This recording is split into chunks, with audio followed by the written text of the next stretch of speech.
ተጫወቱብን እኛ እዚህ በስራ ስንደክም እንውላለን። እንደገና እናንተን ቪዲዮ በመመልከት ደግሞ ቀስማችን ይሰበራል። እኛ እኮ ሊያገብተናል እውነት ለመናገር ማለት ነው። ለኛ እኮ የተመቸን አላገኘንም። እንደው ይሄን ቃንጥቶ ነበር ማሳጠብ እናንተን እንደው ጉድ እኮ ነው። እኛ እኮ ሊያገባን እንደው በእናንተ ሰው ደህና ነገር እየሰራ ተመልካችን ያስደስታል እንጂ ሁሉ ጊዜ እነዚህ ሁሉ ጊዜ እንደው በአንድ ወንድ መጣላት ሴቱ እንደው የራሳችን ወንድ አላህ የጻፈልን እኮ የራሳችን የሆነ ሰው አለ። በአሁኑ ሰዓት እኮ ባልና ሚስት ተጣልቶ እኮ ችግሩን መፍታት ያልቻለበት ጊዜ ላይ ነው የደረስነው እውነት ለመናገር። ስለዚህ ዛሬ ዲያኔን አዲሷን ሚስትና ጽጌን እያያችሁ ነው አይደለ? ስለዚህ ዲያኔ ትናንት ጽጌ ጋር ቀለበት አላስርልህም ስላለችው ብቻ በአንድ ቀን ሄዶ ቀለበት አሰረላት። ዛሬ ላይ ደግሞ እሷን ካስረገዘ በኋላ ወደ ጽጌ ይመጣመጣል። አሁን አይደል ምን ይባላል? የማን ነው ጥፋቱ? የራሳችሁ እኮ ነው። እና አትረጋጉም እንዴ? ለምንድን ነው የማንም መድብርት ወይም የማንም ማብረጃ የምትሆኑት? ክብራችሁን አጠብቁ። አሰላሙ አለይኩም ወራህመቱላሂ ወበረካቱሁ። ውድና የተከበራችሁ ቻናሌ ቤተሰቦች እንዴት ናችሁ? ደህና ናችሁ ወይ? እኔ ያለሁ አልሐምዱሊላህ። እባካችሁ እኛ እዚህ ጋር ስራ የሚደክመና ይበቃናል። እናንተ ደግሞ አታስጩሁና። በቃ የሴተኛ ባህሪ ስለሆነ እኛ ሴቶች ዝም ብለው እንትን ሆኖ ሲያዩ በጣም ያናድዳል። ጽጌ እዚህ ጋር እውነት አላት፣ ልክ ናት። ምክንያቱም ይችኛይቱ አሁን ነገርኳችሁ፣ ሴት ልጆች አትቸኩሉ፣ በቃ አትቸኩሉ። ወንድ ላይ በተናደደም ቁጥር ሆነ በተደሰተ ሰዓት ወስኑ። ወደ እናንተ ህይወት ሲመጣ አትስሙት እንዴ። ትዳር ጋር እኮ እየኖሩ ብለው ማዳመጥ ካዳመጣችኋቸው ትዳር ውስጥ እየኖሩ እነሱ ወላሂ ሚስት ያልተመቸችኝም ሚስቴ እኮ እንዴት ናት እንዲህ ብላ ይላችኋል። እሷ ሚስቱን እኮ መፍታት አይፈልግም። ነገር ግን እናንተን ለማግባቢያ ሚስቴ እንዲህ ብላ ልንፋታ ፈልገን አንቺ እሺ ካልሽ ሚስቴ እንፈታለሁ እንደዚህ ነው የማይሉት ነገር የላቸውም። እነሱን ካዳመጣችኋቸው ችግር ነው። ስለዚህ እናንተ ትዳር ያለው ሰው ጋር ምን ትሰራላችሁ? ትናንት ተጣልቶ አንድ ቀን ትናንት ቀለበት ሊያስር ለጽጌ በተንበረከከበት በነገ ጧቱ እሷን አገባ።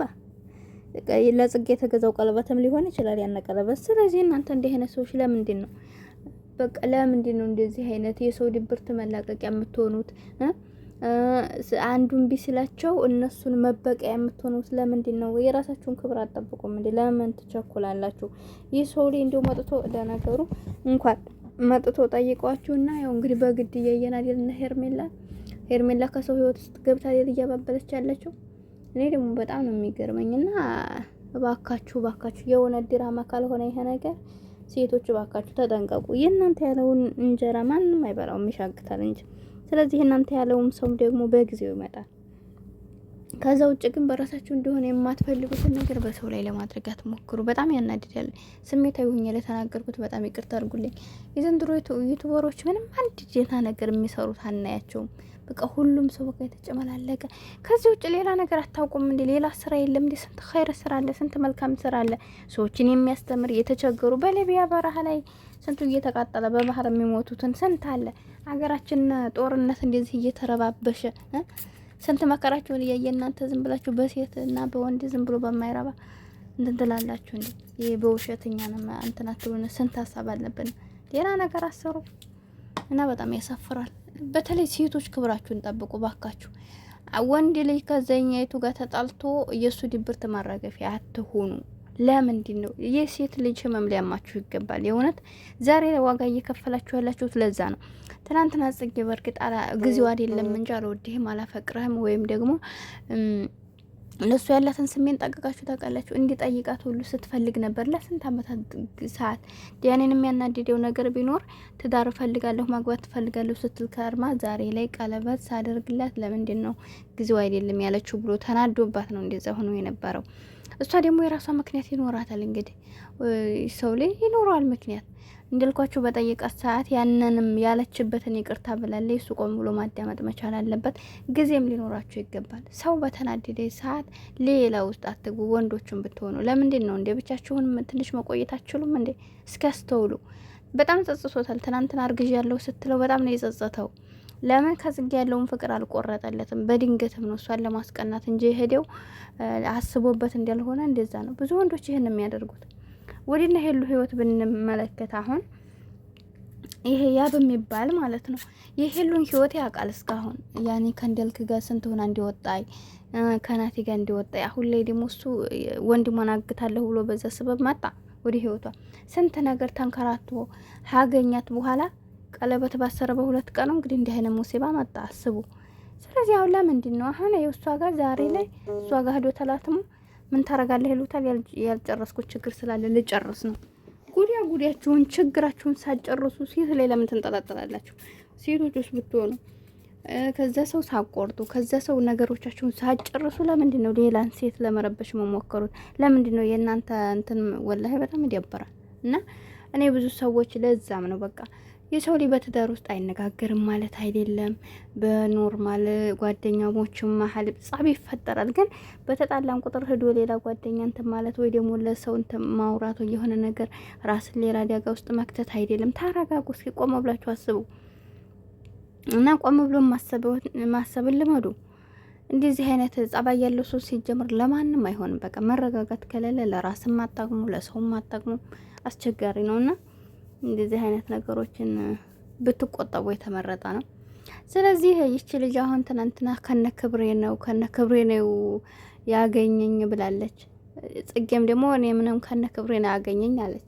ከነክብራቸው መገኘታቸው በጣም ደስ ይላል። ክብር ነው ይሄ፣ በጣም ደስ ይላል። ግን ደግሞ ይሄን ነገር ከትዳር በፊትም ባያደርጉት የተመረጠ ነበር። ዛሬ ቀለበት ሲያደርግ ይችኛቱ አርጋ ነው እንግዲህ ያደረገችው በቃ አሁን ላይ ጽጌም አህላስ አልተውም ብላለች። ልጅቱ ታይሌ ብላታለች። እቺ ደግሞ አልተውም ብላለች። ያው በግድ ደግሞ እንትናትሩም ዲያንና አይታችሁ ከሆነ ደግሞ ልቡ ወደ ጽጌ ነው። አይፈረድበትም። ይችኛይቱ መግባት አልነበረባትም። ያቺ ያላረግም ስላለችው ይችኛይቱ በአንድ ቀን ስትቀበለው ምን ያርግ? ወንድ ላይ አይደል እንደሱማ በሳቱ ላይ ተናዷል። ዲያኔ ደግሞ በህይወቱ በጣም ቸኩል ልጅ ነው፣ ቸኩል ነው። ስለዚህ እናንተ ባካችሁ አስተውሉ ነው የምለው። በቃ በየሴት ልጅ ህመማችሁ እሷ ተጣላትና የእሷን ሊበቅል ሲመጣ አንቺ እንዴት የእህትሽ ህመም ላይ አያምሽም? አንቺ እሷ እንዲህ አድርጎ አካሄድ ነገምጣት አንቺ ጋር ቢጠላ ይሄ እንደሚያደርግሽ አትጠራጠሪ። ትዕግስት የሌላቸው ሰዎችን አትቀበሉ። ተረጋጉ። እስኪ መጀመሪያ ከነዚያ ያላቸው ጋር እናንተ ለአንድ ቀን ለሁለት ቀን እንደዛ ከሆናችሁ ከእናንተ በፊት እኮ ለብዙ እና ውድ ተመልካቾች እንደዚህ አይነትን ነገሮች ዙሮ ጥንቃቄ አድርጉ። በነገራችን ላይ በጣም ይደብራል። እኔ ያስጠድቶኛል ሳይው ማለት ነው። ሀቅ ያላት እንግዲህ ጽጌ ናት። እንደነገርኳችሁ ተጣልተዋል። ዳኒ ሶብሮ ቢጠብቃት ኑሮ ቢስተካከል ያን ይቅርቷን ቢቀበላት እንደዚህ አይነት ነገር አይገባም ነበር። ዳኒ ቸኩሎ ገባ። ይችኛቱ ደግሞ ሲመስለኝ ግን አርግዛ አይመስለኝም። ልጅቱ አርግዛ ሳይሆን አርግዛም ከሆነ ያው ከጽጌ ያለውን ነገር እንዲቆርጥ ብላ አስባም ሊሆን ያደረገችው ካለበለዛ ደግሞ ምንድነው የሚባለው ካላረገዘች ደግሞ እሱን ለመሞከር ያደረገችው ፈተናም ሊሆን ይችላል። እየፈተነችው ሊሆን ይችላል ያለውን ስሜት ለማወቅ። እሱ ወደ እሷ መሄድ ከሆነ ልታረግዝ ትችላለች። እንዲሁም ደግሞ ዝም ብሎ ወደ እሷ ወደሚሄድ ከሆነ ልጅ ማርገዝን ትተዋለች ብዬ አስባለሁ። እና ጽጌና አዲሷ ፍቅረኛ እንግዲህ ሊቀጣቀጡ ነው ትላላችሁ። በጣም ከባድ። ከዚህ ሁላ ተረጋጉ። አንድ ሰው ተናዶ መጥቶ የፍቅር ጥያቄ ሲያቀርብላችሁ እነዛን ለመበቀል እየሆነ እናንተስ ይችስ አትተዋወቅም። ጽጌ ጋር ግን ብዙ የሚያውቁ ጓደኞች ራሱ የገዛ ጓደኛዋን ለመበቀል ወደ ህይወቷ እየመጣ የምትቀበል ሰው አለ። ለማንኛውም ቻናሌን ሰብስክራይብ አድርጉኝ። ስህተት ካለብኝ